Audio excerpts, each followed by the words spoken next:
Evaluating antique horseshoes as potential knife steals.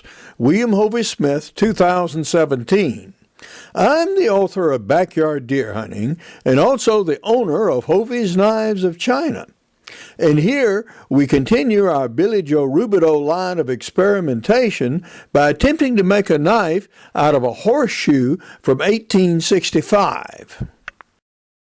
This is Hovey Smith of Hovey's Knives of China, and we are going to continue with our Billy Joe Rubidoux style of knife making using found steels. In this case, we're going to use this particular horseshoe. Now, this horseshoe has historic significance. It is one recovered from a Union campsite here in Washington County that belonged to General Sherman's troops. I don't want to risk a steal, particularly from a historic object that I have not tried before I have a chance to test it. And I don't want to disturb this until I do. We found out that not every steel will make knives. This piece of fence post, for example, would not. So, we have a piece of test steel from another horseshoe of the same era. So I'm going to put this in my kiln and try some of this on the anvil and see if it will harden. Our ultimate aim with this little piece of steel is to make a farrier's tool, a little piece of steel with a sharp hook that he used to clean out around the horseshoe and around the horse's hooves.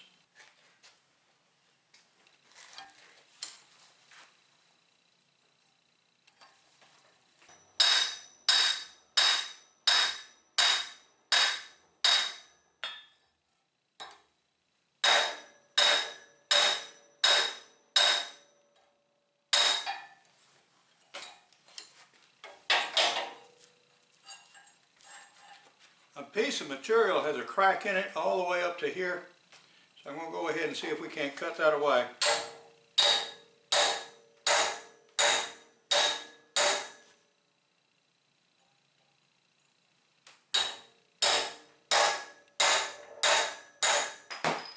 Yep, we sure did. And now we have something we can more reasonably work with and evaluate. How did our tempering go, and what did we learn about our horseshoe steel here? Well, the tempering in our stainless steel boats here and forge did very nicely. A quick way to tell if you got temper is to just take the blade and drop it like this. You notice how it rang? This is an untempered blade.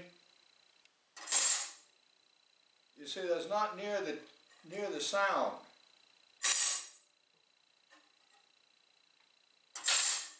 This sounds flat, whereas this has a definite higher pitch to it. This doesn't say how much, this doesn't say how effective, but this says, yes, the tempering process was successful. About our steel here. This is a farrier's steel and is designed to be easily malleable. That is, the farrier or blacksmith can take it and pound it and shape it and move it. Not all horses' hooves are the same size, so the farrier very often, almost invariably, will have to some degree shape the horseshoe to fit the horse's hooves. And this steel cut with a chisel almost like cheese. It was very soft when heated even a little bit. I do not know yet if it will harden enough to make a decent blade. But we did find out that, yeah, this piece of steel right here is probably sound enough to make the little object that we want to do, that is a farrier's tool for cleaning out horses' hooves. So we're going to proceed to do a little grinding on it and see what we get from that. We started to outline the basic shape of our tool. Now, this is going to be a chisel point right here when we get through with it. But the steel here is good. Now, we do have a crack right there. This is well in the metal, And what this is likely of water quenching. Water quenching will oftentimes cause internal shock in these steels. The cabinet grinder has done its work now, and we have the basic shape of the tool established. This crack, which was problematic to start, is still with us, of course. It's here to here, but it's well back in the steel. It's right about there. One could grind it away for aesthetic reasons, but structurally you need that steel. We now have our hole successfully drilled in our Farrier's tube here. And again, we're at a point, what more do we do? We know we have this severe flaw right here.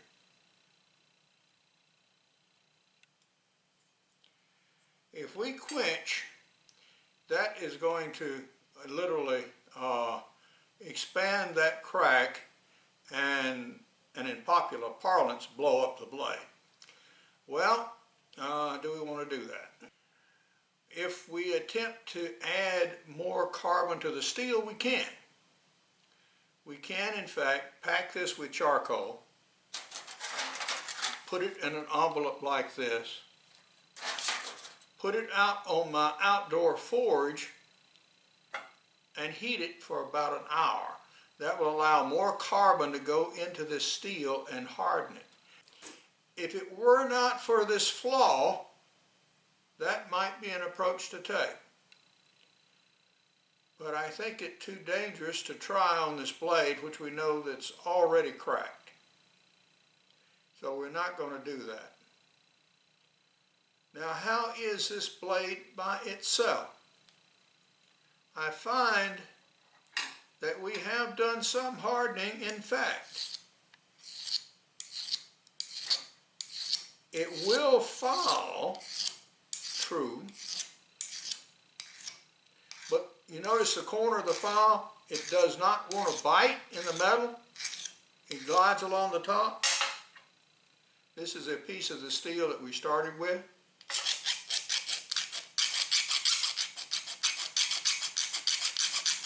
The corner bites and files this steel very aggressively.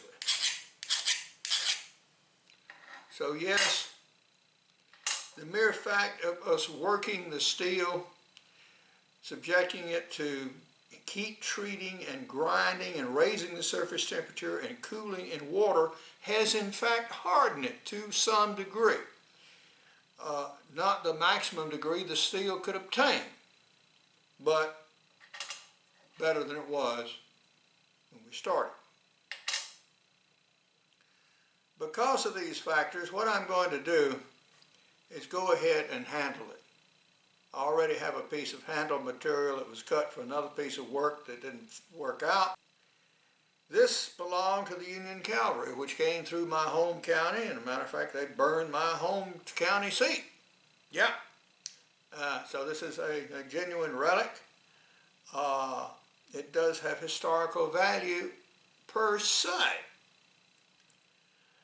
If I take it, if I shock it, if I remove this rust, if I put it up on an old barnwood plaque, I can sell this horseshoe as a historic object for more than the price than I could sell a couple of short knives.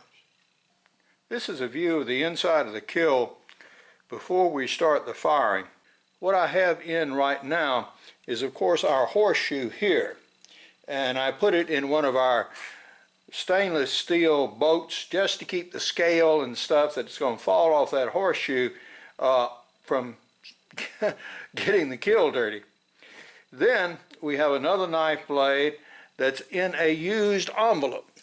Now this is what a fresh envelope looks like. This is stainless steel foil.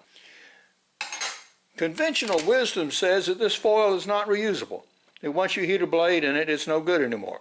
Not true. As long as the foil is in fact intact and you don't heat to extreme temperatures, you can reuse it a few times.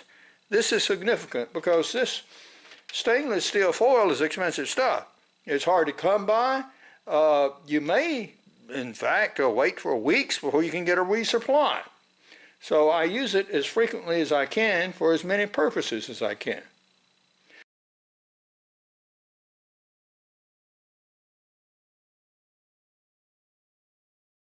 I'm putting an 80 grit belt on this flat sander here so that we can get a more rapid removal of metal. And it'll also enable us to work this tip a little bit.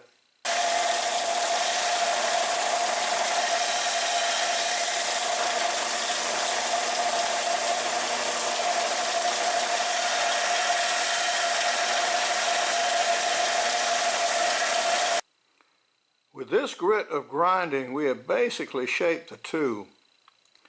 So we now have it. You can see a couple of spots there toward the end, towards a point, where still some of that scale is on there, a couple of places.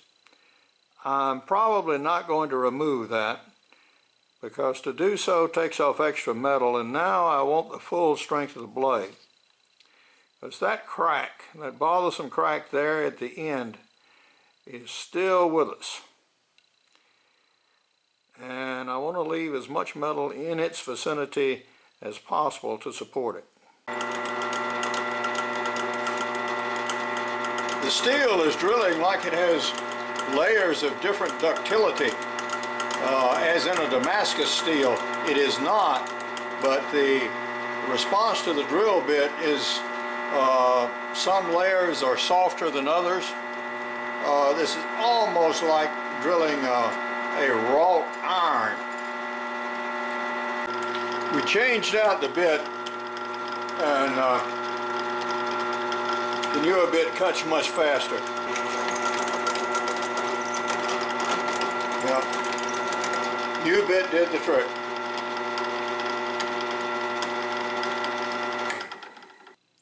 While sitting here where we can keep an eye on our furnace, we're going to inlet this into this block, into this scale, just like we would inlet a gun part. So we're going to have the blade right here with its two pins, and I'm going to scribe outside of it here, and this is where we're going to start making our cuts down into the wood. Line your cut with your carving tools.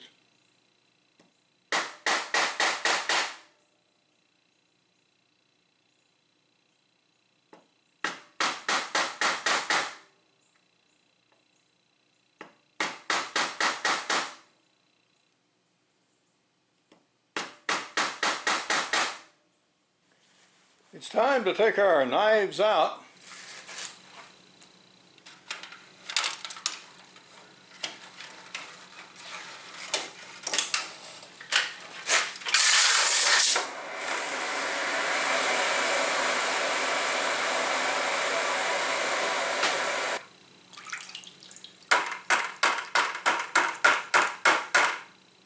Okay. Yeah. We did loosen considerable of the scale off. We're going to do a little bit with our belt sander now. We've gotten this almost flat down and flush with this scale that we've inletted in. It's still a little bit proud. We're going to use this belt sander just to finish it off and get it down smooth and even, and do a little bit of light polishing on the blade before we drill it and pin it.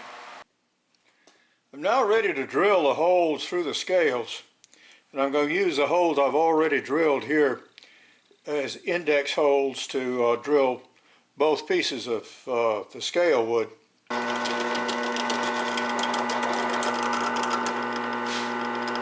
Okay, I'm through. I'm going to put a slave pin in here and then drill this one, and then put two more pins back in the grit. It is now glue up time. So we have our favorite knife adhesive here, shoe glue.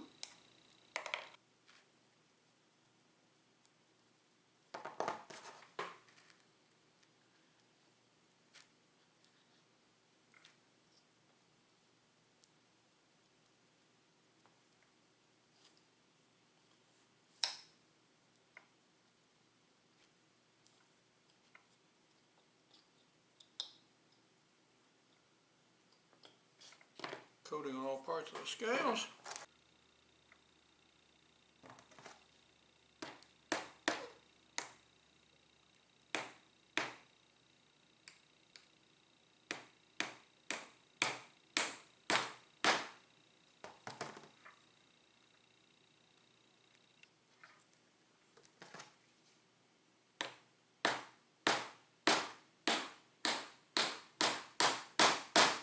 Found the hole.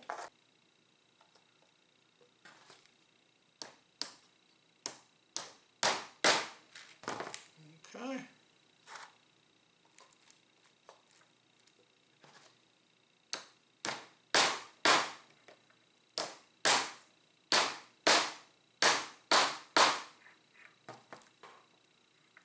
All right. All the pins are through, well set. I'll give them a wrap here on this metal table.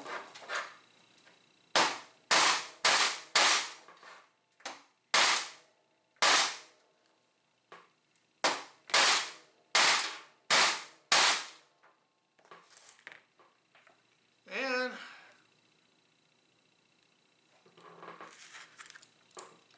yes, for good measure, put a clamp on this end. Not that I think it's really needed. And then we'll let that set for 4 or 5 hours, and it will be done. This is a banner of my new company and some of our knives from Hovey's Knives of China, which are based on ancient Chinese patterns. Here is a Billy Joe Rubidoux knife, in this case made from a scythe blade from sometimes back in the 1850s. I am the author of a series of outdoor books, including backyard deer hunting, as well as extreme muzzleloading, and a series on muzzleloading and muzzleloading hunting, including shooting and maintaining your muzzleloader, as well as hunting with muzzleloading shotguns and smoothbore muskets. Old horseshoes can be made into knives. In this particular case, I chose to save the horseshoe and use it as another way. For more information on Hovey's Knives of China, you can go to the website below. For information on my books, blogs, and videos, you can go to www.hoveysmith.com. Good hunting and good eating from the outdoors. Goodbye, and God bless.